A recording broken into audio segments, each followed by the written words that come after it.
বাজানো জাহান্নামীরা যখন তাদেরকে জাক্কুম নামক খাবারটা দিবে, খাবারটা খাইতে দেরি হবে। বাজার কাল মুহলিয়া গুলি ফিল বুতুন, জাহান্নামীদের পেটের ভিতরে যাইয়া ভাতের মারের মতন ঠকবক টকবক করতে থাকবে। এমত অবস্থায় ডাক দিয়া বলবে, এ মাওলা, তোমার কাছে এক নম্বর খাবার চাইলাম।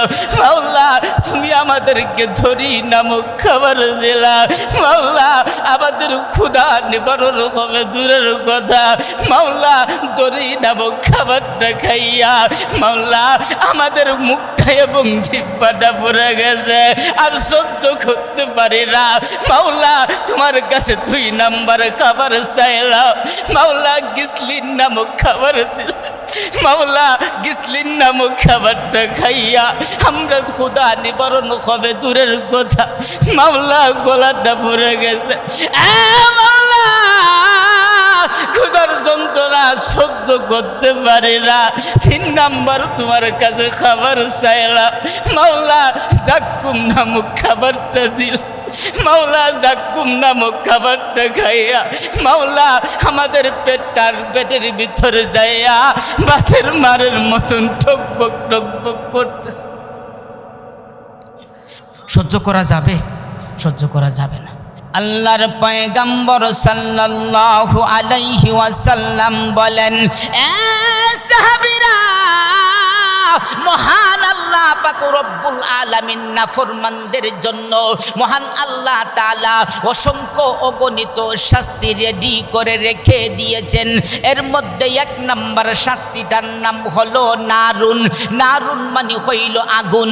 আল্লাহ নবী বুঝাইতে চান, হে আমার সাহাবীরা, তোমরা কি মনে করেছো এই আগুনটা দুনিয়ার আগুনের মতো? না না, দুনিয়ার আগুন যখন মানুষের শরীরের মধ্যে লাগে রে বাজান, সর্বপ্রথম চামড়া, তারপরে গোশত, তারপরে হাড্ডি, তারপরে কলিজা, এই রকম ভাবে পুড়ে।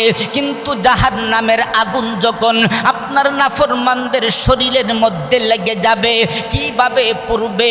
মহান আল্লাহ তাআলা বলেন, নারুল্লাহিল মুকাদা আল্লাতী তাতলিউ আলাল আফইদা। আমার আল্লাহ তাআলা বুঝাইতে চান, এই জাহান্নামের আগুন মানুষের শরীরের মধ্যে লাগতে দেরি হবে, কলিজা পর্যন্ত পুড়তে দেরি হবে না। ইন্না লিল্লাহ। আমার আল্লাহ তাআলা ফেরেশতাদেরকে ডাক দিয়া বলবে, এ ফেরেশতারা, আমার নাফরমান বান্দা আমার নাফরমানি করছে, তাদেরকে 2 নাম্বার শাস্তির ব্যবস্থা করো। তাদেরকে 2 নাম্বার শাস্তিটা কি? মাকমি নামক শাস্তির ব্যবস্থা করে দাও। 17তম পারা 13তম পৃষ্ঠা সূরাতুল হজ্জের মধ্যে বলেন, ওয়ালাহুম মাকামিউ মিন হাদিদ কুল্লামা আরাদু আইয়াখরুজু বিনহা মিন গাম্মিন ওয়াইদু ফিহা ওয়াযুকু আযাবাল হারিক। আল্লাহ তাআলা বলেন, এ ফেরেশতারা, তাদেরকে মাকমি নামক শাস্তির ব্যবস্থা করে দে। মাকমি কি? মাকমি মানে হইল গদা, মাকমি মানে হইল লাঠি, মাকমি মানে হইল হাতুড়ি।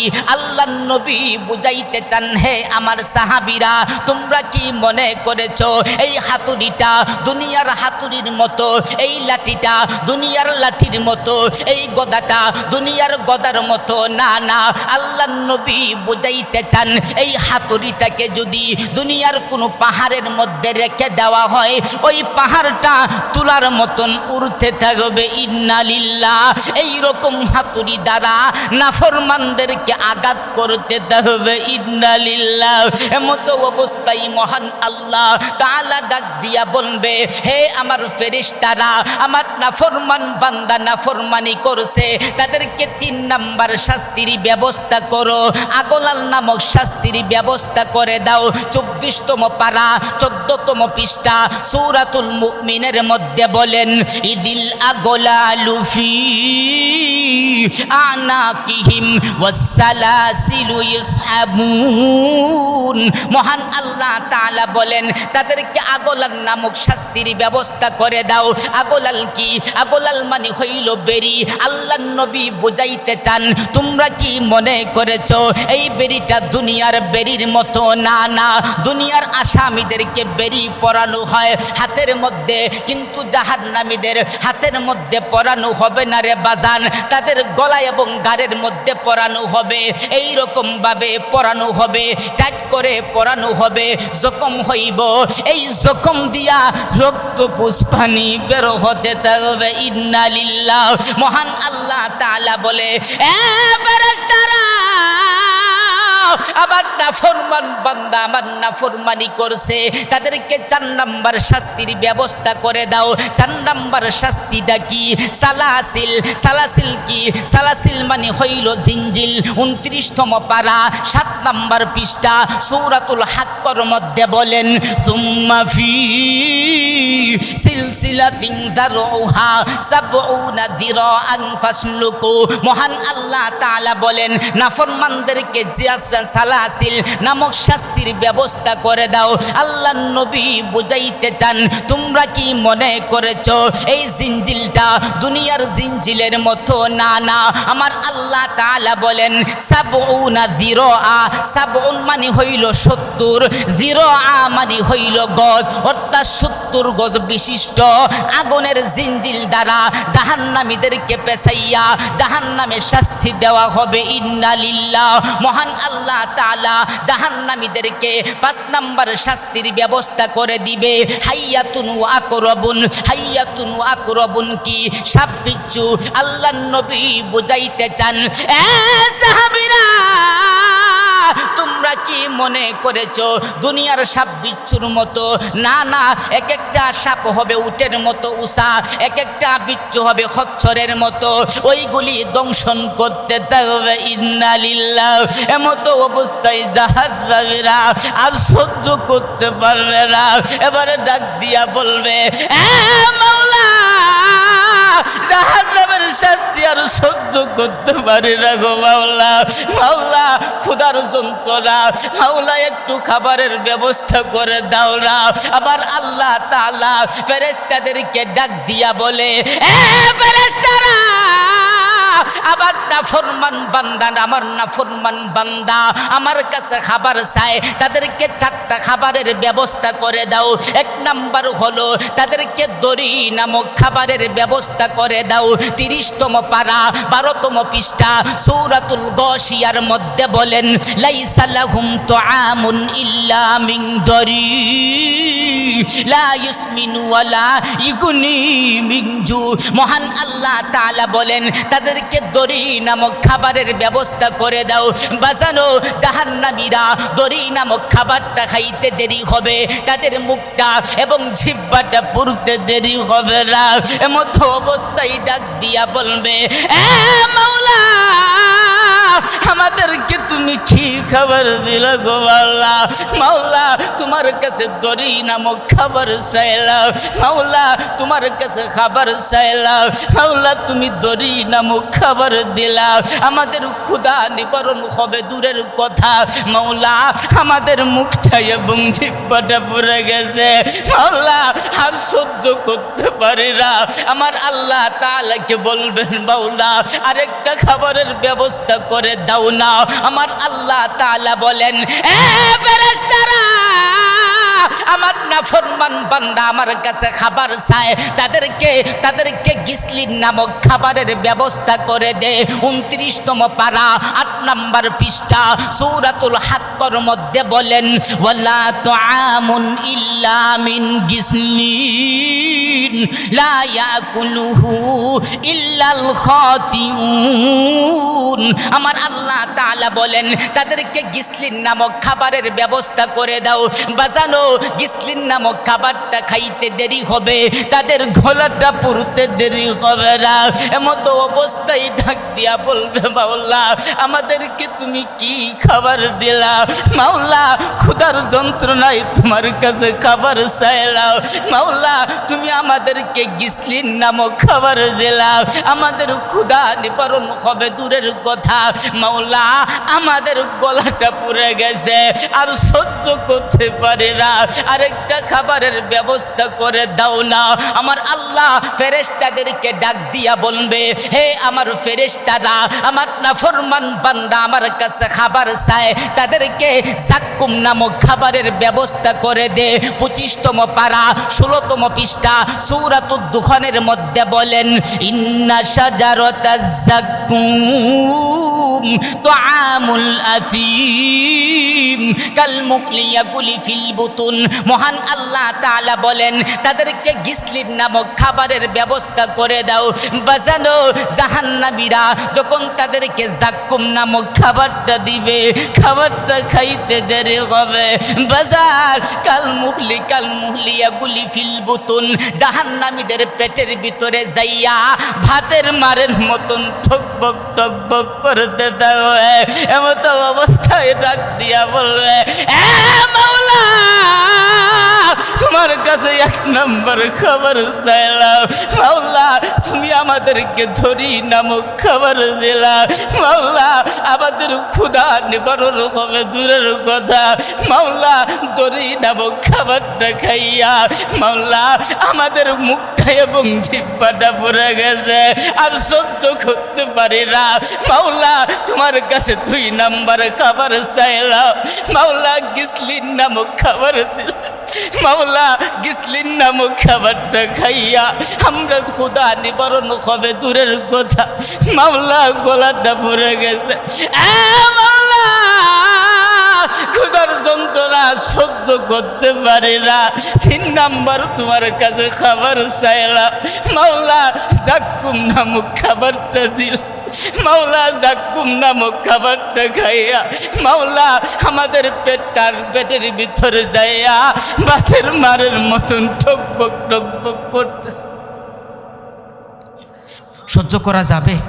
সহ্য করা যাবে না। এমত অবস্থায় জাহান্নামীরা তখন ডাক দিয়া বলবে এ মাওলা আমাদেরকে তুমি কি খাবার দিলা? মাওলা জাক্কুম নামক খাবারটা খাইয়া আমাদের ক্ষুধা নিবারণ হবে দূরের কথা, মাওলা গো আমাদের পেটটা ভাতের মারের মতো টকবক টকবক করতেছে, সহ্য করতে পারি না, মাওলা আরেকটা খাবারের ব্যবস্থা করে দাও না। মহান আল্লাহ তাআলা ফেরেশতাদেরকে বলে এ ফেরেশতারা আমার নাফরমান বান্দা আমার কাছে খাবার চায়, তাদেরকে 4 নম্বর খাবারের ব্যবস্থা করে দে, তাদেরকে গুস্স নামক খাবারের ব্যবস্থা করে দে। 29তম পারা 15তম পৃষ্ঠা সূরাতুল মুজাম্মিলের মধ্যে বলেন ওয়া তুআমান যা গুসসাতি ওয়া আযাবান আলিমা। মহান আল্লাহ তাআলা বলেন তাদেরকে গুস্স নামক খাবারের ব্যবস্থা করে দে। বাজানো গুস্স নামক খাবারটা খাইতে দেরি হবে, তাদের গলার মধ্যে আটকাইতে দেরি হবে না। এমতো অবস্থায় তখন তারা দুনিয়ার দিকে তাকাইবে, হাইরে দুনিয়াতে যখন খাবার খাইতাম, খাবার খাইলে যদি আটকায়া যাইতো তখন তো আমরা পানি খাইতাম, তখন আল্লাহ তাআলার কাছে বলবে মাওলা আমাদেরকে একটু পানির ব্যবস্থা করে দাও না। আমার আল্লাহ 3টা পানির ব্যবস্থা করে দিবে। 1 নম্বর হলো মাউন হামিম, মাউন সদিদ, মাউন কালবুহুন। 3টা পানি খাইয়া তাদের পিপাসা নিবারণ হবে না, তাদের গলার কাটা আরো টাইট করে লেগে যাবে। আবারও যখন দরখাস্ত করবে মাওলা আমাদেরকে আরেকটা পানির ব্যবস্থা করে দাও না, আমার আল্লাহ ফেরেশতাদেরকে বলবে হে আমার ফেরেশতারা আমার নাফরমান বান্দা আমার কাছে পানি চায়, তাদেরকে গোসাক নামক পানির ব্যবস্থা করে দাও। 30তম পারা 1ম নাম্বার পৃষ্ঠা সূরাতুন নাবার মধ্যে বলেন ইল্লা হামিমা ওয়া গাসাক জাযাআ ইফাক। মহান আল্লাহ তাআলা বলেন তাদেরকে গোসাক নামক পানির ব্যবস্থা করে দে। বাজানো জাহান্নামীরা গোসাক নামক পানিটা পাইয়া তারা খাইতে দেরি হবে, তাদের কলিজা নারী বুড়ি পায়খানার রাস্তা দিয়া বের হতে দেরি হবে না। ইন্না লিল্লাহ। তাহলে 13টা শাস্তি, একটা শাস্তিকে আমি বানাইছি, জোরে বলেন বাজান, একটা শাস্তি আমি বানাইছি, কথা বুঝেন তো আপনারা? তাহলে একটা শাস্তিও আমি বানাইছি না, আমি কোরআন থেকে আয়াত পৃষ্ঠা সূরা সব কিছু বলে দিলাম। যাদের টাচ মোবাইল আছে, অ্যান্ড্রয়েড মোবাইল আছে, বাড়িতে গিয়া আমার বয়ানের সাথে মিলাইলেন। 13টা শাস্তির একটা শাস্তি বাজান সহ্য করা সম্ভব? জোরে বলেন, সহ্য করতে পারবেন বাজান? আমি আপনি পারবো? সম্ভব না। একটা শাস্তিও আমাদের পক্ষে সম্ভব না। এজন্য আমাদেরকে জাহান্নামের ভয় আর ওই যে 8টা সাক্ষীর কথা বললাম, 8টা সাক্ষীর বাহিরে যাইয়া একটা গুনাহ করাও সম্ভব না, এবং জাহান্নামের 13টা শাস্তির একটা শাস্তিও আমাদের পক্ষে নেওয়া সম্ভব না। এই জন্য জাহান্নামের শুধু 13টা শাস্তি আপনাদেরকে টাচ দেয়া গেলাম। 13টা শাস্তি একসাথে কোনোদিন শুনছেন? জোরে বলেন, শুনছেন? 70 বছর 80 বছর আরে মিয়া 70,000 টাকা দিয়া কোনটা কি বক্তা আনতে পারবেন? ওয়াজ জীবনে মিলাইতে পারতো না। আমি ইব্রাহিম চ্যালেঞ্জ করে বললাম, একজনও পারবে না ভাই। কষ্ট লাগে মাঝে মধ্যে। আপনার বলি যে আপনার কিছুদিন আগে 17 ডিসেম্বর প্রোগ্রাম করতে আসছিলাম হুমায়পুর। ওই দিন আমি বলছিলাম ইচ্ছা করে যে এই একটা প্রোগ্রাম হয়েছিল কাস্তুল, বলছিলাম যে ভাই যে আমি যেহেতু হুমায়পুর আসবো একটু সময় দেন, যেহেতু মুক্তাসার আলোচনা করলাম, টাকা পয়সার কোনো দরকার নাই। বলছিল যে আমরা পরামর্শ করে জানাইবো। এমন পরামর্শ করছে অষ্টগ্রামের সাহেববানাগর থেকে হুজুরাই না ওয়াজ করায়, আর আমরা দিলে ইজ্জত যাইব গা। আল্লাহর কসম করে বলি, এই যে দেখেন আপনার এই যে আপনার পোস্টার, আজকের প্রোগ্রামটা আমার নোয়াখালী ফেনী ফুলগাজী ছিল। 20,000 টাকা আমার দেওয়ার কথা ছিল, আমি যাই নাই। কেন? যে আপনাদের মহব্বতে, আমি আপনাদের সন্তান, আমি আপনাদের সন্তান, এই জন্য আমি যাই নাই। কেন যাই নাই? কারণ আমি আজকে মারা গেলে জানাজার নামাজের মধ্যে আপনারাই যাবেন, নোয়াখালীর লোক আমার কাছে আমার জানাজায় আসবে না। এই জন্য ওইখানে আমি আরেকজনকে দিয়া এই যে পোস্টার, আমাকে তারা বারবার রিকোয়েস্ট করছে যে হুজুর আপনার 20,000 নয়, যা লাগে আমরা তা দিব, তারপরও আপনি আসেন।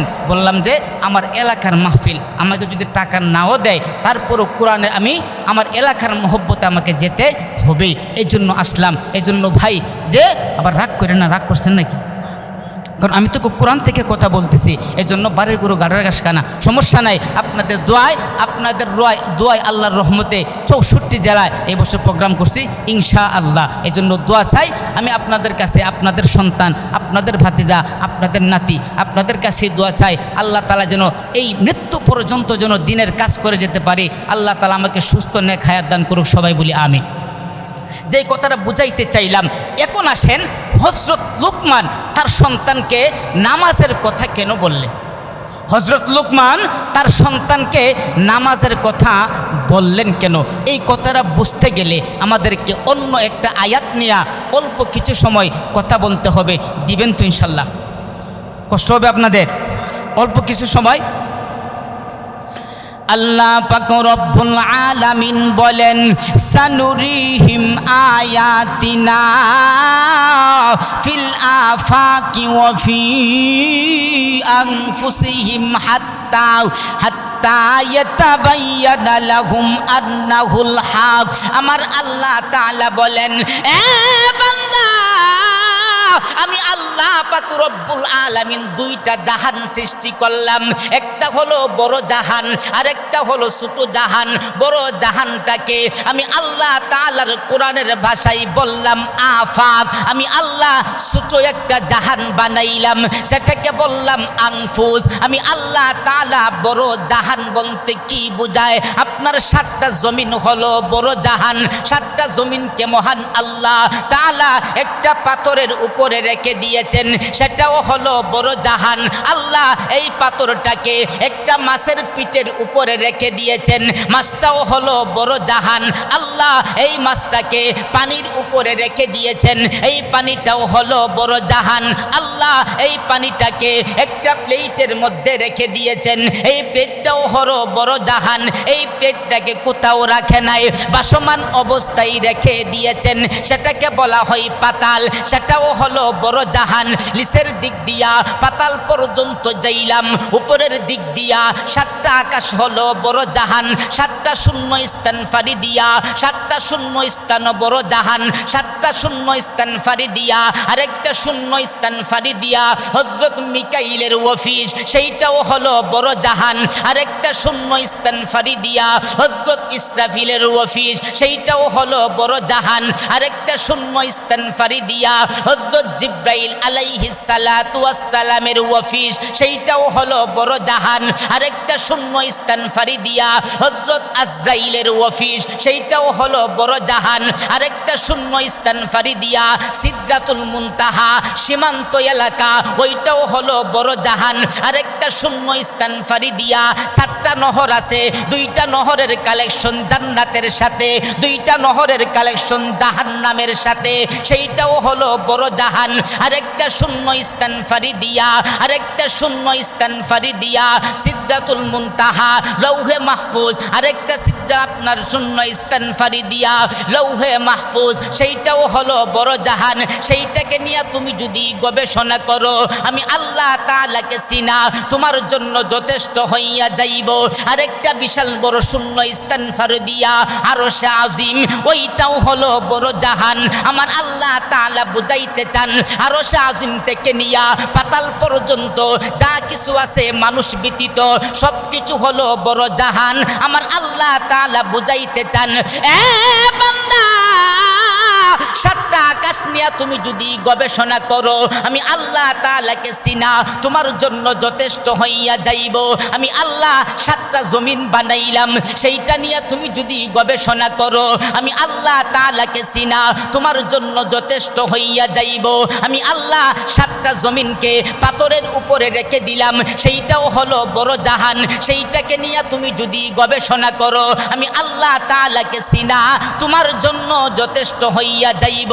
আমি আল্লাহ এই পাথরটাকে একটা মাছের পিঠের উপরে রেখে দিলাম, মাছটাও হলো বড় জাহান। সেইটা নিয়ে তুমি যদি গবেষণা করো, আমি আল্লাহ তাআলাকে চিনা তোমার জন্য যথেষ্ট হইয়া যাইব। আমি আল্লাহ এই মাছটাকে পানির উপরে রেখে দিলাম, পানিটাও হলো বড় জাহান। সেইটা নিয়ে তুমি যদি গবেষণা করো, আমি আল্লাহ তাআলাকে চিনা তোমার জন্য যথেষ্ট হইয়া যাইব। আমি আল্লাহ পানিটাকে রেখে দিলাম একটা প্লেটের মধ্যে, সেটাও হলো বড় জাহান। ওইটা নিয়ে তুমি যদি গবেষণা করো, আমি আল্লাহ তাআলাকে চিনা তোমার জন্য যথেষ্ট হইয়া যাইব। এ বান্দা, আমি আল্লাহ পাক রব্বুল আলামিন, আমি আল্লাহ এই প্লেটটাকে কোথাও রাখি নাই, ভাসমান অবস্থায় রেখে দিলাম, যেটাকে বলা হয় পাতাল। ওইটাকে নিয়ে তুমি যদি গবেষণা করো, আমি আল্লাহ তাআলাকে চিনা তোমার জন্য যথেষ্ট হইয়া যাইব। একবার বলি সুবহানাল্লাহ, আরো জোরে বলেন না সুবহানাল্লাহ। এখন কথা হতে পারে হুজুর, আরশে আজিম থেকে নিয়া পাতাল পর্যন্ত সব কিছু নিয়া একটা যদি বড় জাহান হয়, তাহলে যে মানুষের 3.5 হাত বডি, এত ছোট্ট একটা 3.5 হাত বডি, সেটা কিভাবে একটা জাহান হয়? আপনার বুঝার এবং জানার দরকার আছে না নাই? জোরে বলেন আছে না নাই? তাহলে আমার আল্লাহ তাআলা বুঝাইতে চান আরশে আজিম থেকে নিয়া পাতাল পর্যন্ত বড় জাহানের মধ্যে যা কিছু আছে সব কিছু আল্লাহ তাআলা মানুষের 3.5 হাত বডি, 3.5 হাত বডির ভিতরে আল্লাহ তাআলা ফিটিং করে দিয়েছে। একবার বলি সুবহানাল্লাহ। আল্লাহ পাক রব্বুল আলামিন বলেন 24তম পারা সূরাতুল মুমিন 14 নম্বর পৃষ্ঠার শুরুর আয়াত, হুয়াল্লাযী খলাকাকুম মিন তুরাবিন সুম্মা মিন নুতফাতিন সুম্মা মিন আলাকা। মহান আল্লাহ তাআলা বলেন, এ বান্দা, বড় জাহানের জমিন হলো মাটি।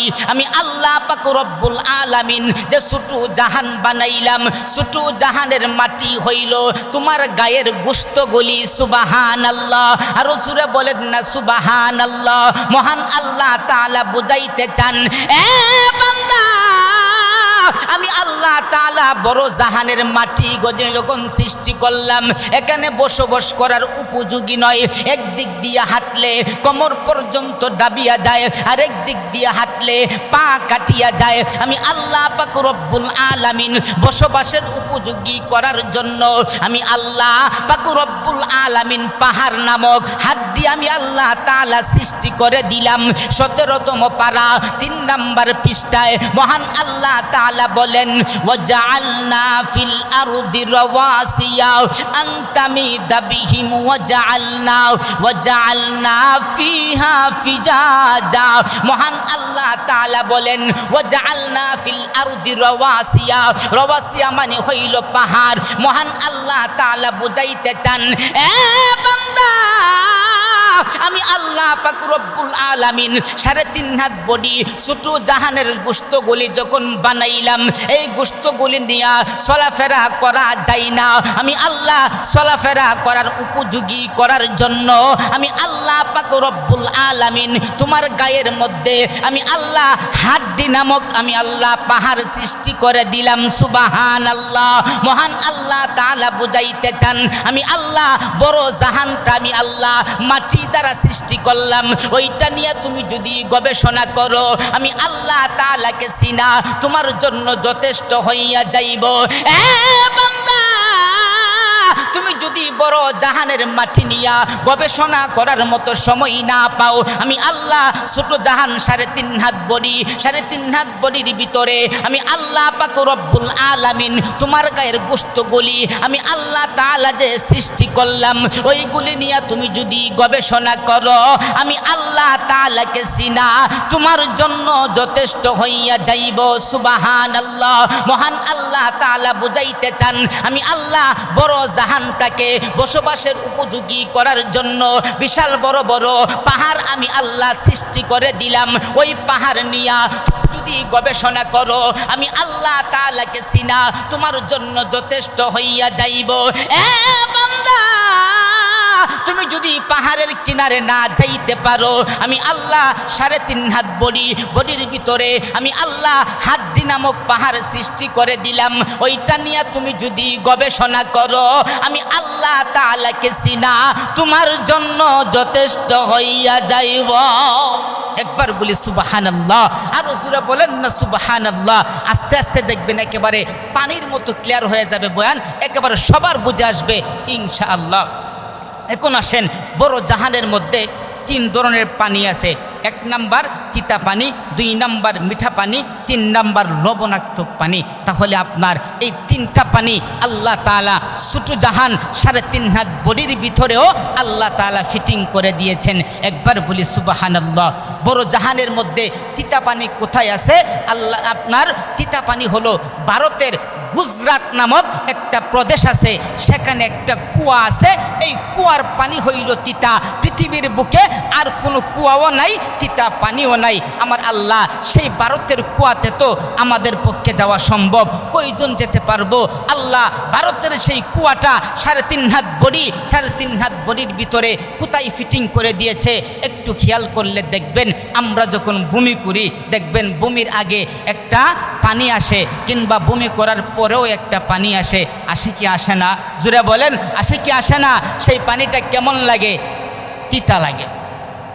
আল্লাহ পাক রব্বুল আলামিন বলেন, সানুরিহিম আয়াতিনা ফিল আফাকি ওয়া ফি আনফুসিহিম হাত্তা ইয়াতাবায়্যানা লাহুম আন্নাহুল হক। আমার আল্লাহ তাআলা বলেন, এ বান্দা আমি আল্লাহ পাক রব্বুল আলামিন বড় জাহানের মধ্যে আমি আল্লাহ ভারতের মধ্যে আমি আল্লাহ গুজরাট নামক প্রদেশের মধ্যে আমি আল্লাহ পাক রব্বুল আলামিন তিতা পানির কুয়াটা ফিটিং করে দিলাম।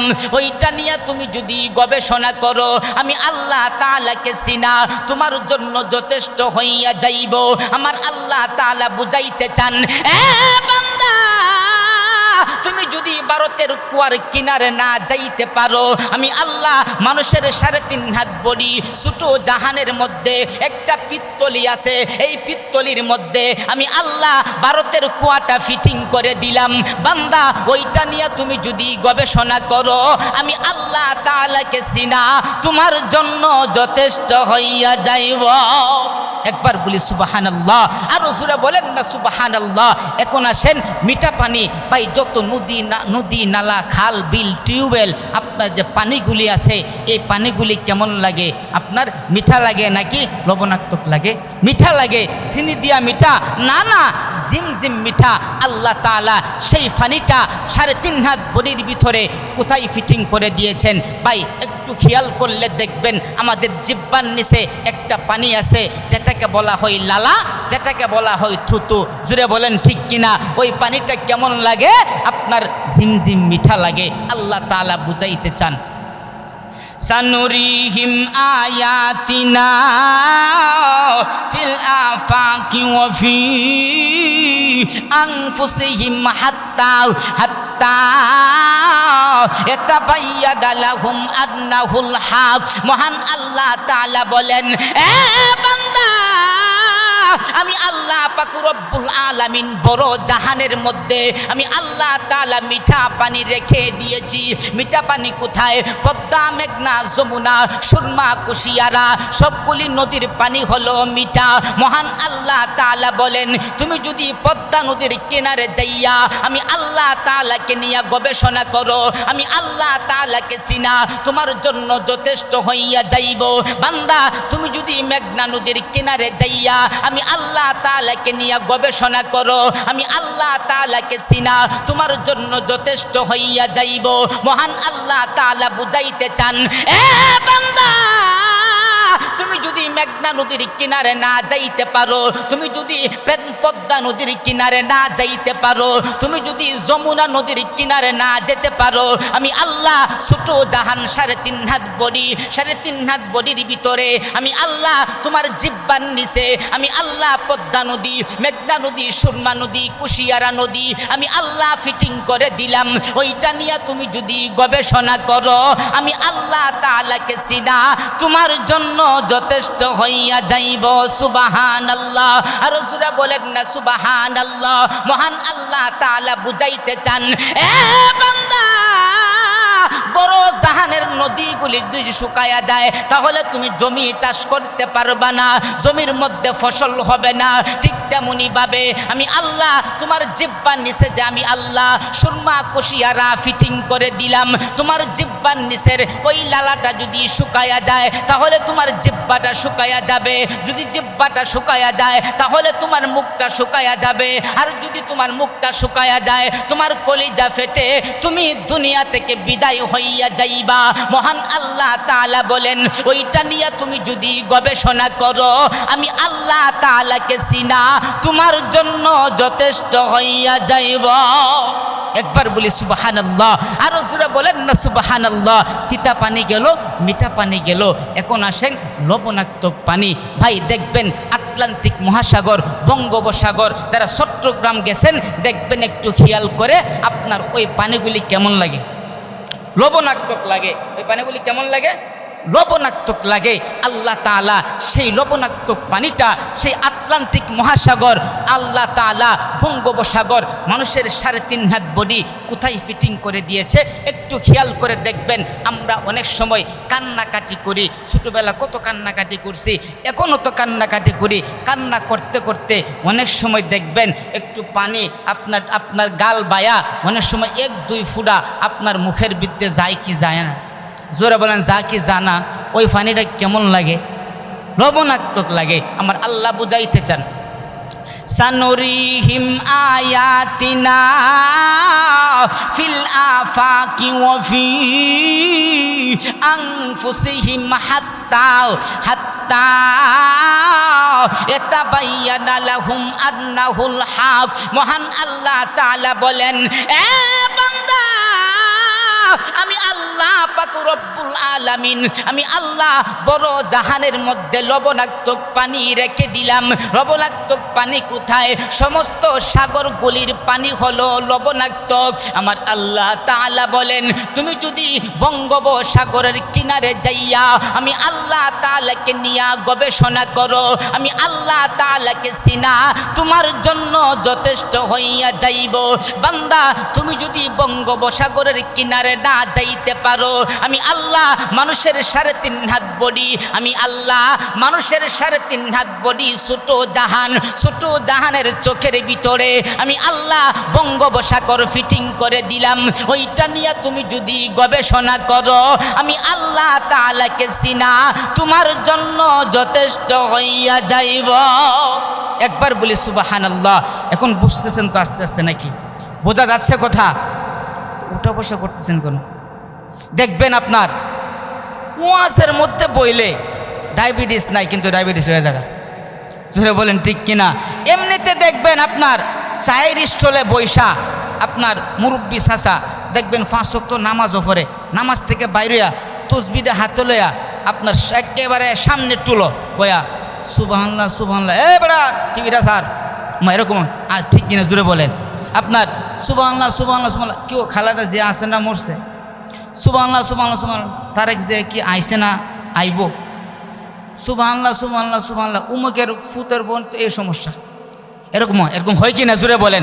70 বছর হয়ে গেছে মিয়া, ঘন্টার ঘন্টা আপনার টেলিভিশনের দিকে তাকায়া থাকে, কিন্তু ওই সময় আপনার ডায়াবেটিসও নাই, ডায়াবেটিস থাকলেও প্রস্রাবে ধরে না।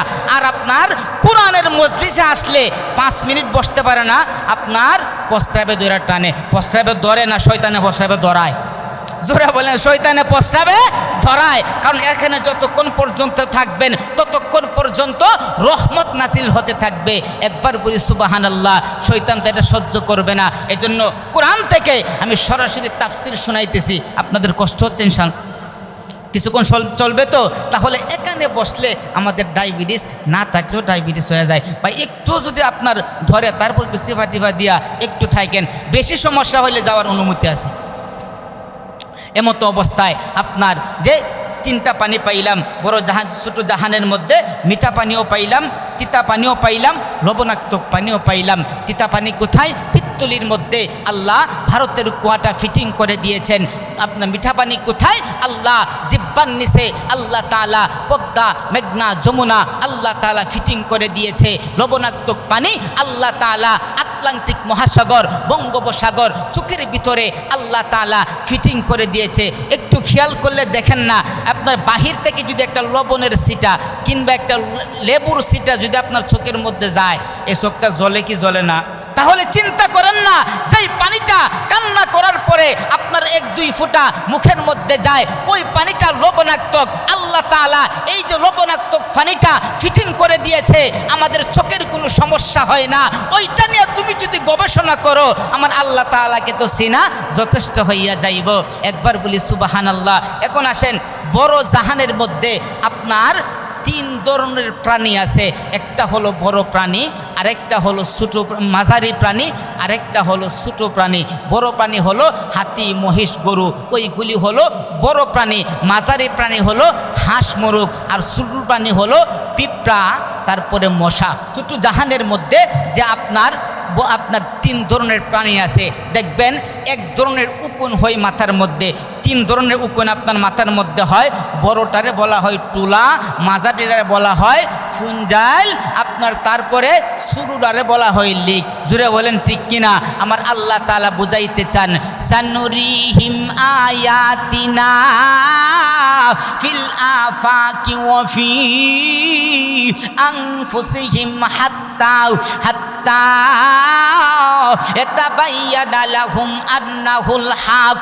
মহান আল্লাহ পাক রব্বুল আলামিন বলেন, এ বান্দা, আমি আল্লাহ পাক রব্বুল আলামিন বড় জাহানের মধ্যে 3 ধরনের প্রাণী রেখে দিলাম।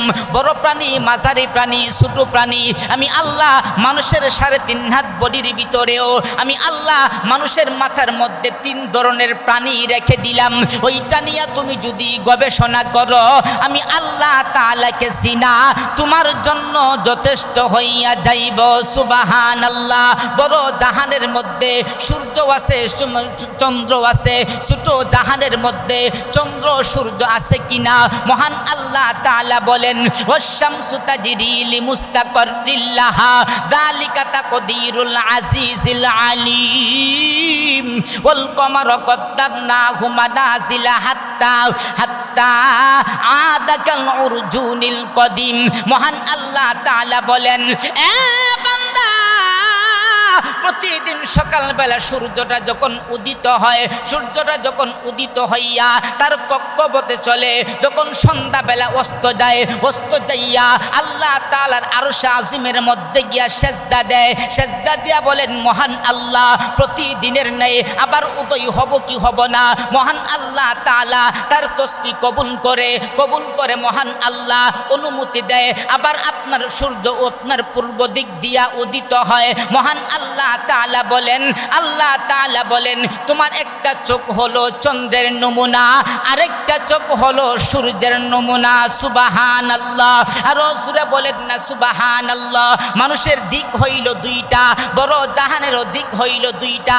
একদিকে হলো মানুষ ব্যতীত বড় জাহানের, একদিক হলো মানুষ ব্যতীত যা কিছু আছে সব হলো একদিকে, আরেকদিকে হলো মহান আল্লাহ পাক রব্বুল আলামিন। ছোট জাহানের মধ্যে দিক হইল দিক দুইটা, একদিকে হলো 3.5 হাত বডি, আরেক দিকে হলো রুহু হইল একটা। আবার আল্লাহ পাক রব্বুল আলামিন হইলেন একজন। হযরত লুকমান তার সন্তানকে বুঝাইতে চান, এ সন্তান, বড় জাহানের সমস্ত সবকিছু নামাজ আদায় করে হে সন্তান। এই হিসাবে ইয়া বুনাইয়া আকিমিস সালাত, হে সন্তান তুমিও নামাজ আদায় করো। একবার বলি সুবহানাল্লাহ। এখন বুঝে আসবে যে আপনার বড় জাহান। এখন কথা হতে পারে হুজুর বড় জাহান কিভাবে? এই আমাদের 70 বছর 80 বছর হয়ে গেছে, আমরা তো কোনোদিন দেখলাম না একটা পশু প্রাণী নামাজ আদায় করতে। তাহলে আপনি কোথায় থেকে বললেন? আল্লাহ তাআলা বলেন 18তম পারা সূরাতুন নূর 14 নম্বর পৃষ্ঠায় মহান আল্লাহ তাআলা বলেন বড় জাহানের এই পর্যন্ত দেখলাম না কেউ নামাজ আদায় করলে আপনি কিভাবে বললেন?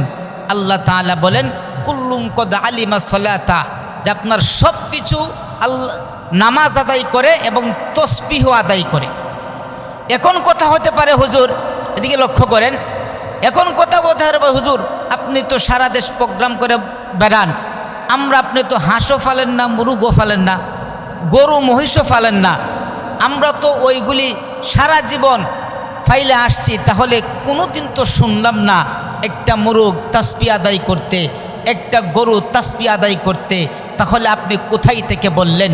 আল্লাহ তাআলা বলেন সূরাতুল বনি ইসরাইল 15তম পারা 5 নম্বর পৃষ্ঠায় 44 নম্বর আয়াত।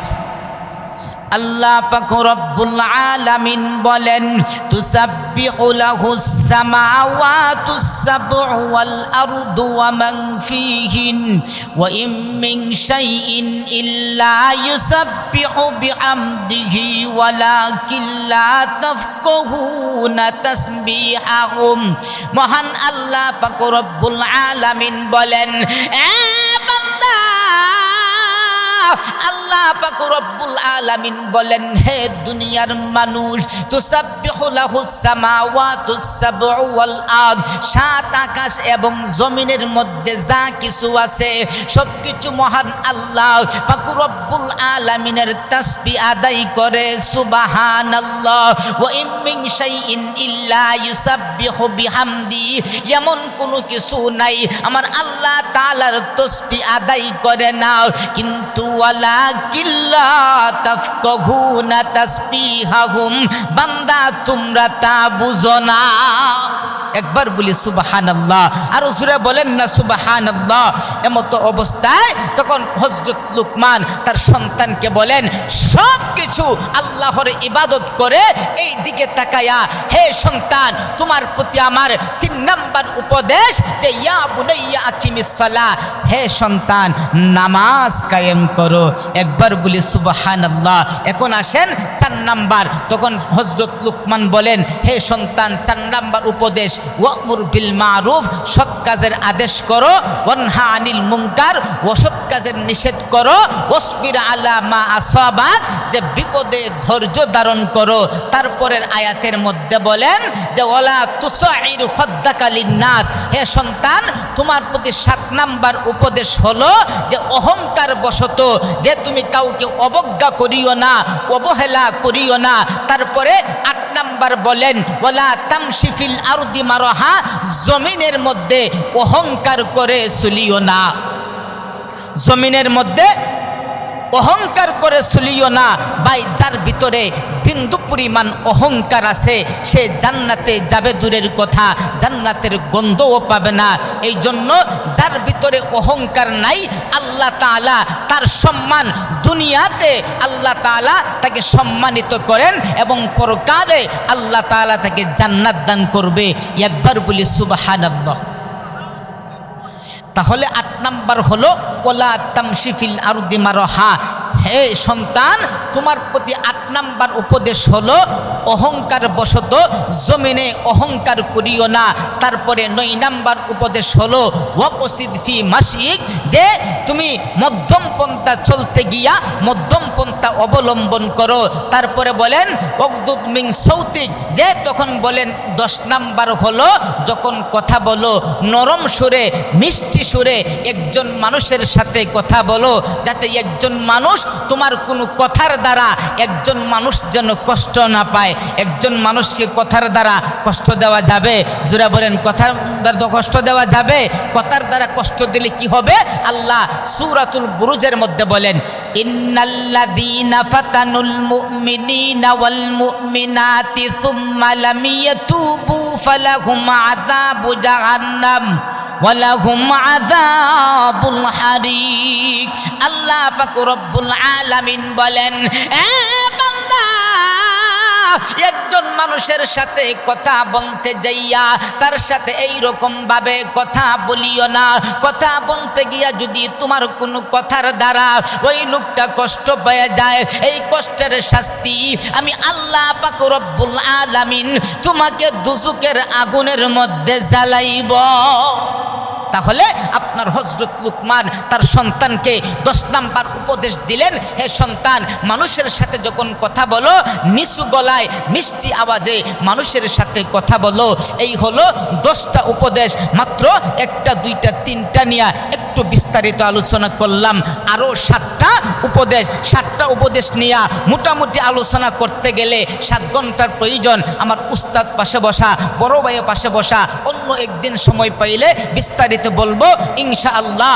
আল্লাহ তাআলা আমাদের প্রত্যেককে এই 10টা উপদেশ আমরা যেন আমাদের সন্তানগুলিকে দিতে পারি। আল্লাহ আমাদের সবাইকে তৌফিক দান করুক। সবাই বলি আমিন। ওয়া আখির দাওয়ানা আনিল হামদুলিল্লাহি রাব্বিল আলামিন। আসসালামু আলাইকুম ওয়া রাহমাতুল্লাহ।